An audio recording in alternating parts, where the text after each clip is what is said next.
우리 이재명 후보한테 제가 묻습니다. 네. 그러니까 뭐 지도자가 되고 또 국민 통합을 하려면 가정에서부터 좀 통합이 돼야 안 됩니까? 근데 이재명 후보는 아시다시피 지금 자기 형님, 친형님 제가 만났습니다. 저를 하도 보자 그래서 만났는데 그때 정신병원에 하도 보내려고 그러고 이러니까 했는데 이 형님을 바로 이 성남시장으로서 정신병원에 강제 입원시키려고 하다가 그것 때문에 형수님하고 욕을 하고 다투고 이렇게 된 거 아닙니까? 이래서 어떻게 그러면 앞으로 국민 교육을 하고 어떻게 그러면 지도자가 돼서 가정도 제대로 못하는데 어떻게 나라를 통합시킬 수 있겠습니까? 네, 이재명 후보 답하시고 네. 지금 권영국 후보 손 드셨으니까 잠시 후에 발언권 드리도록 하겠습니다. 네. 먼저 그 말씀에 답을 드리기 전에 한 말씀 먼저 좀 드리도록 하겠습니다. 지금 우리 사회의 통합을 방해하고 있는 가장 큰 요소는 우리 사회 공동체의 가장 최고의 규범이라고 할 수 있는 헌정 질서를 파괴한 이 내란 사태입니다.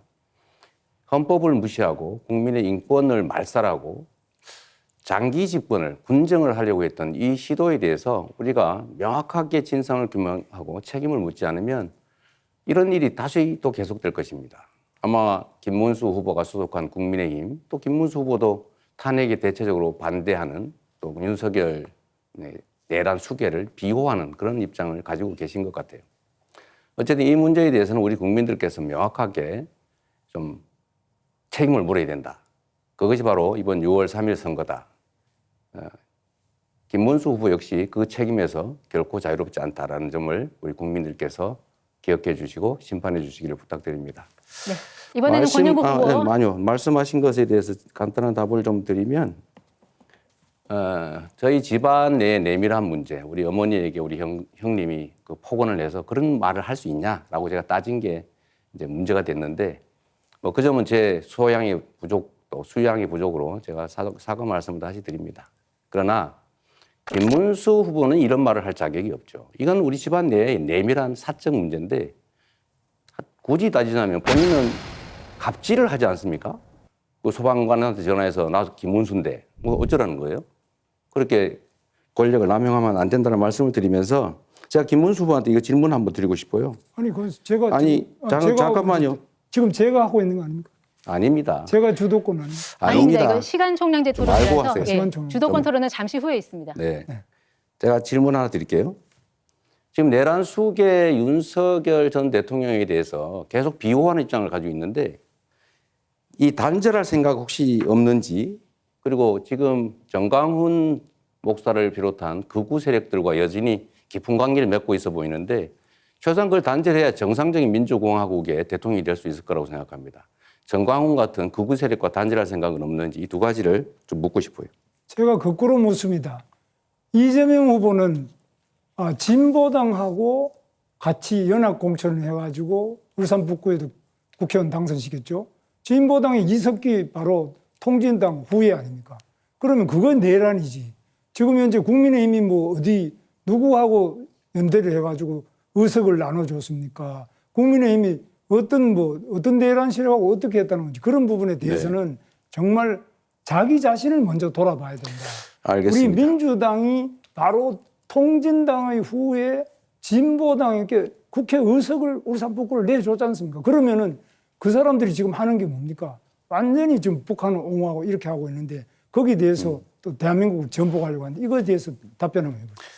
말씀을 피하신 걸로 보면 단절할 의사가 전혀 없어 보이고 또 그 전에 지금까지 하신 발언들을 보면 여전히 내란 세력을 비호하는 극우 세력을 비호하는 정광훈 목사가 감옥을 갔을 때 눈물을 흘린 그런 관계를 여전히 청산하지 못하시는 것 같은데 매우 안타깝다는 말씀을 드리면서 우리 그런 허위 사실을 이야기하면 안 됩니다. 뭐 눈물을 흘리는 거는 정광훈 목사 가서 무슨 눈물을 흘리는지 그 말이 안 되는 거짓말을 또 계속 여기서 하시면 눈물이 그것도 허위 난다라고 한 사실 영상이 유포죄죠. 있던데요.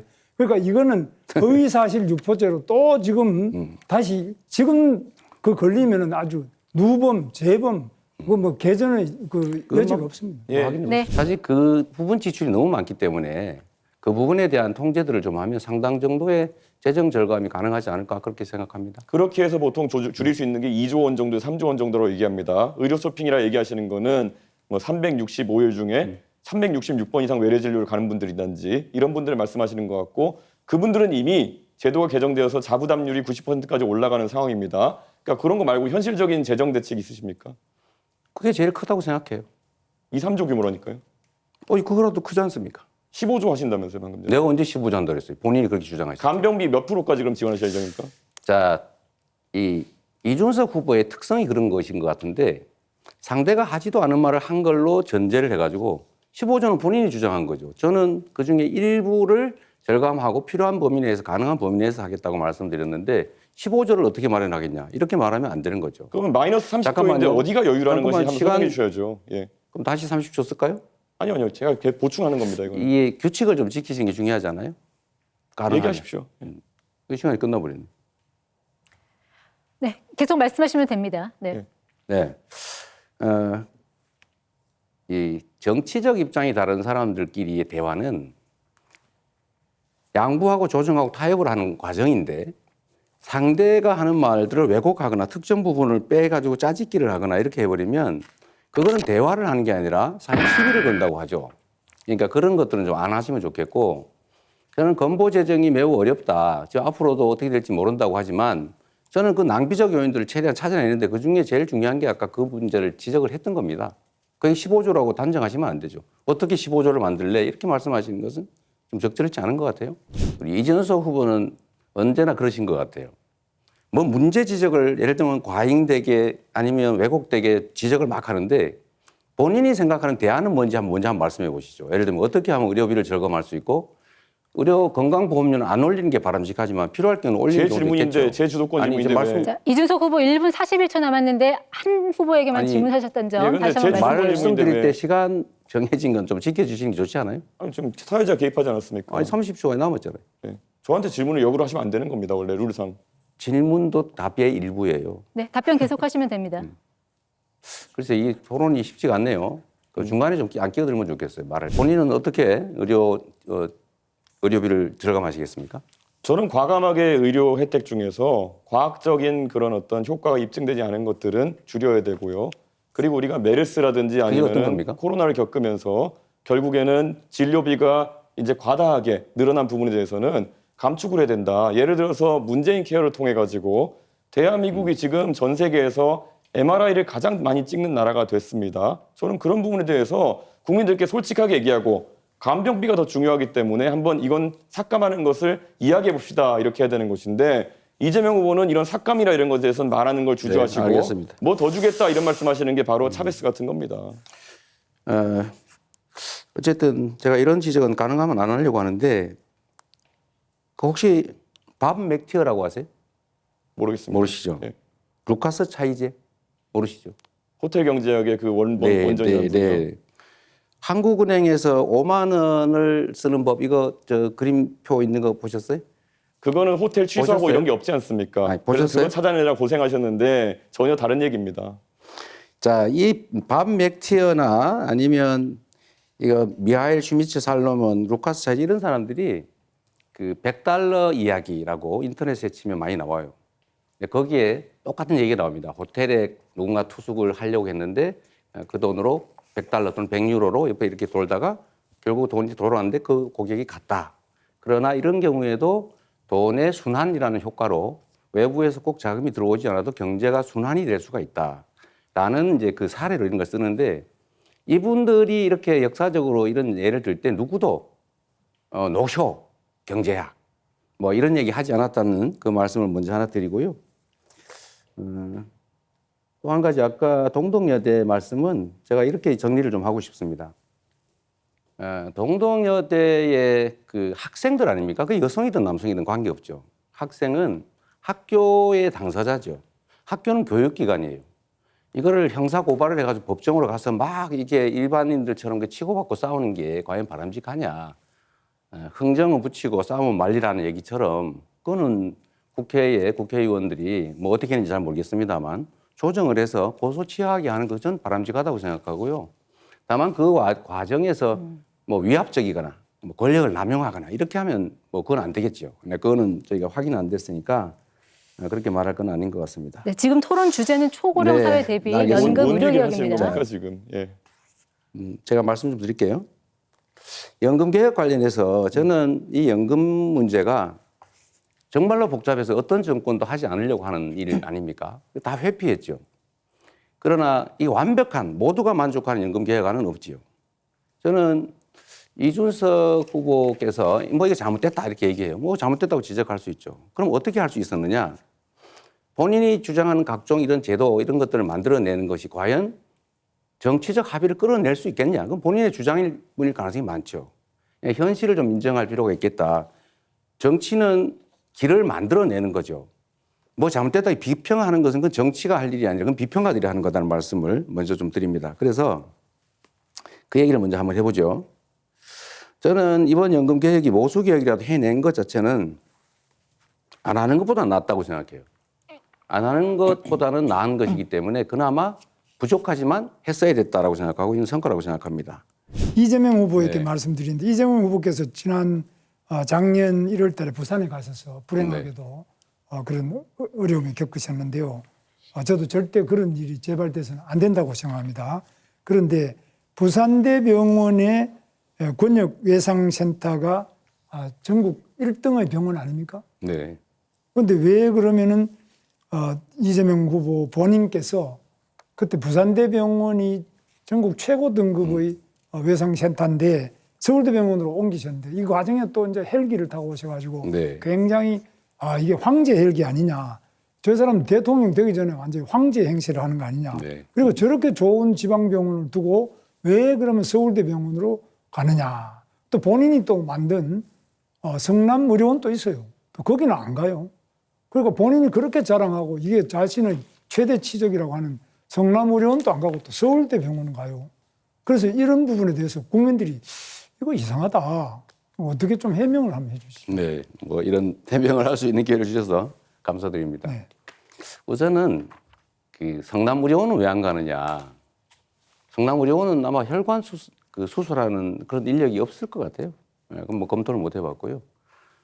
제가 서울대병원으로 가게 된 것은 일단 우리 가족들이 결국 장기간 입원을 해야 되기 때문에 서울 근처로 하면 좋겠다는 의견을 냈고 또 의료진이 그러면 서울대로 후송하는 게 낫겠다라고 판단해서 그렇게 했다고 합니다.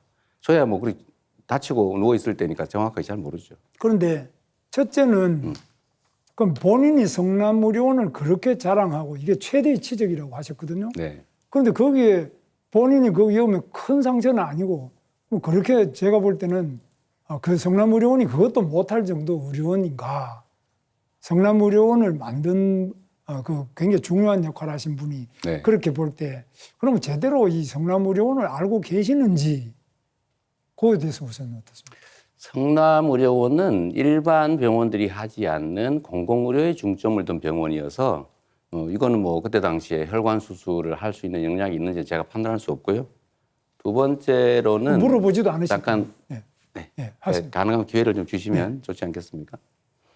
두 번째로는 뭐 간단한 수술을 이렇게 말씀하시는데 제가 동맥은 1mm를 벗어났고 정맥은 67%가 잘려서 1mm만 더 깊이 들어갔거나 옆으로 들어갔으면 사망하는 그런 상황이었다는 그 말씀을 좀 드립니다. 네, 좋습니다. 그 다음에 부산 지역에 있는 의사들이든지 부산대병원은 우리나라에서 굉장히 좋은 중증 외상센터, 권역별 외상센터가 있는데 부산대병원은 모든 수술 준비도 다 해놓고 자기들이 계속 1등급을 받고 있는 참 좋은 병원인데 우리 이재명 후보께서 헬기 타고 그냥 나 간다 이렇게 하니까 그 지역에서 의료에 계시는 많은 분들이 허탈하고 정말 굉장한 그런 모욕을 느끼고 우리 여기서 과연 제대로 진료를 할 수 있겠느냐 이런 어떤 공허하고 허탈한 생각에 대해서는 생각을 안 하셨는지요? 네.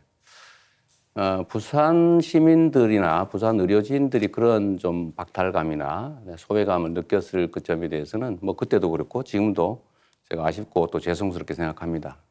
그러나 또 한편으로 보면 이거는 가족들이 가까이서 개호를 하고 싶다라는 이제 의견을 냈다고 하고 저는 뭐 쓰러져 있었으니까요.